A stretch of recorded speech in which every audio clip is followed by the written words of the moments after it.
vous dites: «Un être vivant altéré ne peut s'en sortir que grâce à d'autres êtres vivants» et je trouve que ça dit vraiment, ça dit de nous, ça dit notre humanité, mais ça dit aussi notre condition d'être vivant. On a Mais bien sûr, c'est exactement ça. C'est-à-dire qu'un être vivant, un mammifère, un oiseau, un être vivant ne peut se développer que s'il y a une altérité, un autre, un milieu, et ça veut dire que c'est pour ça que maintenant, on appelle ça, le cerveau est un cerveau social. Alors qu'avant, on nous disait le cerveau est dans le centre, dans la boîte crânienne. Alors oui, il est dans la boîte crânienne, mais hyper sculpté par le milieu, comme les chatons nous l'ont appris, comme lorsque j'ai travaillé en Roumanie à la chute. J'ai travaillé en Roumanie avant la chute du mur et après la chute du mur. Et Ceausescu forçait les femmes à travailler 14 heures par jour. Il interdisait la pilule, il interdisait l'avortement, il faisait surveiller le ventre des femmes pour qu'elles mettent au monde le plus d'ouvriers possible. Et c'était dans sa conception de la vie. Donc il n'y avait rien pour s'occuper des enfants. Les femmes, les mères travaillaient 14 heures par jour et il n'y avait rien pour s'occuper des enfants. Alors il a inventé ce qu'on a abusivement appelé des orphelinats roumains. Ce n'était pas des orphelinats. Il y a des Roumains qui ont très bien fait leur travail dans des vrais orphelinats. Là, c'était des mouroirs que j'ai vus. Personne ne parlait à ses enfants. Il y avait une carence affective énorme. Et là, il y avait des dégâts comportementaux. Et quand j'ai demandé les scanners, des scanners de ville, c'était même pas des scanners de recherche, c'était les scanners de ville. On voyait sans difficulté l'aplatissement des deux lobes préfrontaux, l'atrophie du système limbique, de la mémoire et des émotions, mais on ne voyait pas l'hypertrophie des amygdales rhinencéphaliques parce que là, elles sont trop petites et là, il fallait une neuroimagerie fonctionnelle pour voir qu'elles passaient au rouge, c'est-à-dire qu'elles hyperfonctionnaient, elles déclenchaient des émotions de haine et de peur. Les enfants avaient peur de nous dès qu'on leur souriait. Parce que pour eux, comme il n'y avait pas d'altérité, quand on souriait, comment ils interprétaient notre sourire? C'était on montrait les dents. Quand on tendait les bras pour les prendre dans les bras, comment ils interprétaient quand on leur offrait les bras? Comme un coup qu'on allait leur porter. Ils avaient peur de nous. Et ils s'auto-agressaient, ils se tapaient la tête par terre, tellement ils avaient peur de nous. Ils avaient moins peur de l'auto-agression que de notre intervention.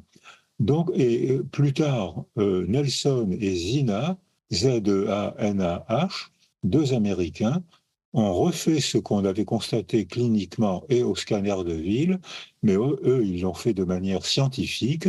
Et si ça vous intéresse, ils ont fait des livres avec des images commentées qui montrent de manière à peu près impossible à contester comment une défaillance du milieu provoque une défaillance fonctionnelle du cerveau. Et je le redis, plus on attend, plus ça sera difficile à réparer, mais même si c'est encore possible. Et plus on intervient tôt, plus la résilience sera facile à déclencher. et est-ce que quel lien vous faites entre carence affective et violence? Comment est-ce que ces, carences affectives peuvent conduire à des comportements violents? Eh bien, parce que le cerveau dysfonctionne, le lobe préfrontal ne peut plus inhiber l'amygdale rhinencéphalique, et comme on l'avait constaté chez les orphelins roumains, mais comme on l'avait constaté 1000 fois depuis, ils interprètent tout ce qu'ils perçoivent autour d'eux, ils interprètent ça comme une agression parce qu'ils ont peur. Leur cerveau dysfonctionne, leurs amygdales rhinencéphaliques hyperfonctionnent. Donc ils interprètent tout comme une hyperagression, et ou bien ils agressent les autres, ou bien ils s'auto-agressent. Si on les laisse, alors je le redis volontairement, si on les entoure, la résilience est facile à déclencher, ça disparaît très rapidement. Plus on intervient tôt, plus la résilience est facile. Mais si on n'intervient pas, cette dysfonction cérébrale se transforme en structure cérébrale.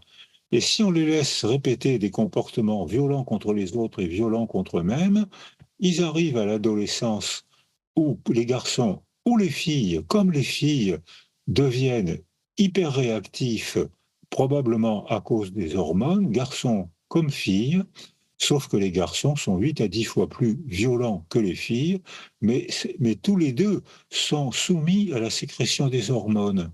Et à ce moment-là, les hormones mettent le feu à un cerveau dysfonctionnel où ce qui fonctionne le mieux, c'est l'amygdale rhinencéphalique qui interprète tout comme une agression et qui répond par la haine ou par l'agression, par la violence. C'est-à-dire qu'on a laissé se développer un processus facile à réparer et qui là est devenu difficile à réparer, même si la résilience est encore possible, elle est bien sûr plus lente et sera plus difficile pour les parents ou pour les éducateurs. Mais est-ce que la carence affective mène forcément à la violence ou elle peut aussi mener à presque l'extinction, le mutisme, la déconnexion, la dissociation? Mais voilà, c'est exactement ça. Là, vous venez de dire ce que Spitz nous a proposé en 1943 et surtout en 1945, quand il a écrit La première année de la vie de l'enfant, qui est un tout petit livre extraordinaire parce qu'il pose toutes les bases de la résilience et il répond à toutes les questions que je vois apparaître en bas de mon écran. Donc, c'est des questions logiques, bien posées, pertinentes, parce que c'est logique. Et Spitz dit que si certains enfants, quand on les laisse s'adaptent à la privation affective, parce que leur cerveau finit par s'éteindre. Et on voit qu'il ne fonctionne plus.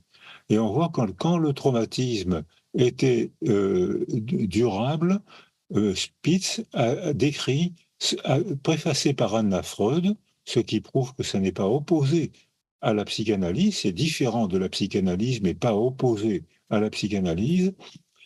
Spitz avait appelé ça l'anaclitisme, A privatif, clitisme, rien, pas d'étayage, rien sur quoi se reposer. Et certains enfants ont développé l'hospitalisme, c'est-à-dire qu'à ce moment-là, ils se laissaient mourir parce qu'il n'y avait pas d'autre à aimer. C'est exactement ce qu'on voit chez les personnes âgées quand on les laisse seules, même si leur cerveau fonctionne bien, la solitude fait qu'ils sont plus stimulés et que très souvent, ils se laissent mourir parce qu'il n'y a pas d'altérité affective. Et on voit aussi la même chose chez les adultes. Euh, Par exemple, la plupart des suicides interviennent après le lundi matin. Pourquoi est-ce qu'il y a un pic de suicide le lundi matin? Ou pourquoi est-ce qu'il y a un pic de suicide au moment de Noël ou de la fête des mères? La réponse est évidente, c'est parce que le, le, le bonheur des autres souligne la solitude et le désespoir de ceux qui sont en carence affective ou en carence relationnelle. Et à ce moment-là, ils pensent au suicide, ce qui est tragique, parce qu'une carence relationnelle, une carence affective, du dimanche soir ou du lundi matin, peut se compenser par un mot gentil, par un coup de téléphone. Exemple, j'avais une patiente qui a eu une adolescence très douloureuse. Elle avait des raisons de souffrir et d'avoir une adolescence douloureuse. Et je crois me rappeler que c'était un dimanche soir à Paris. Elle décide d'en finir. C'était trop dur, c'était trop douloureux. Elle va sur un pont de la Seine, décidée à se balancer dans l'eau. Et puis elle hésite un peu, et puis ça y est, elle passe à l'acte. À ce moment-là, une voiture s'arrête. C'était les étrangers perdus qui l'appellent et qui, dans un mauvais français, lui demandent où est la rue un tel ou l'hôtel machin, je ne sais pas. Et elle redevient humaine. Elle rétablit une relation. Elle explique à ces étrangers où est la rue machin ou l'hôtel machin truc. Et puis, au lieu de sauter, elle rentre chez elle. C'est aussi, je vous assure, c'est aussi bête que ça. Et pourtant, certains passent à l'acte. Alors, je pense que c'est très important qu'il y ait quelqu'un pour donner un coup de téléphone, pour boire un café, pour accrocher un peu, et ensuite faire un travail de la parole, faire un travail de psychologie, faire un travail psychothérapie. Mais le premier nœud du lien peut être renoué par un mot gentil ou par une tasse de café. Et vous faites le lien effectivement, alors pas qu'avec la violence, mais entre la carence affective et la violence. Inversement, qu'est-ce qui prévient en fait la violence? Qu'est-ce qu'on doit faire, ou quelles sont les interventions préventives qui sont les plus efficaces pour réduire le risque de développement de comportements violents, chez Heu, les individus ayant vécu des carences affectives dans l'enfance? Donc comment même à l'âge, à l'adolescence ou à l'âge adulte, comment est-ce qu'on et ben, rectifie? c'est votre question, c'est ce qui est à l'origine de la commission des 1000 premiers jours. C'est-à-dire qu'en 1982, Jacques Petit et des amis avaient organisé le premier congrès international sur une idée folle qui est devenue banale aujourd'hui. Dans le ventre des femmes, ça communique déjà. Je fais partie d'une génération où l'université nous apprenait, tant qu'un enfant ne parle pas, il ne peut rien comprendre.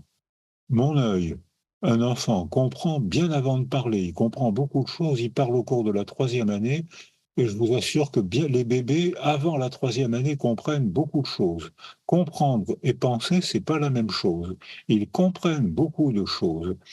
Or, maintenant, la neurobiologie et la neuroimagerie rend dosable et observable, et je crois qu'à Toulon, on a été les premiers à le montrer, comment la parole d'une femme enceinte, quand la femme enceinte parle, les hautes fréquences de sa voix sont éliminées par le corps et surtout par le liquide amniotique. En revanche, quand la femme enceinte parle, les basses fréquences de sa voix sont très bien transmises par le corps et par le liquide amniotique.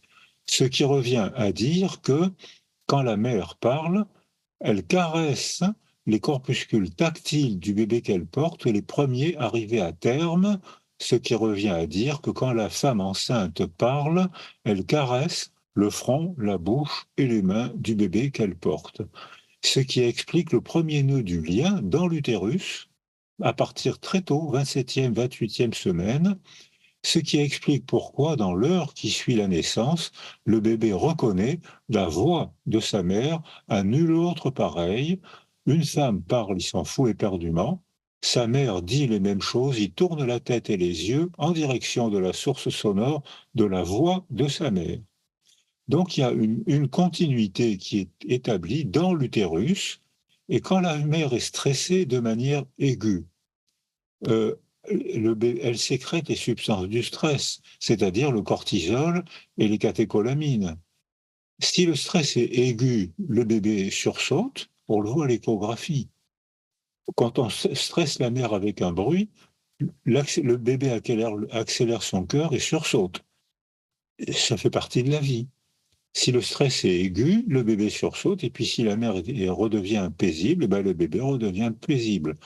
En revanche, si le stress est chronique, les substances du stress finissent par franchir la barrière du placenta et,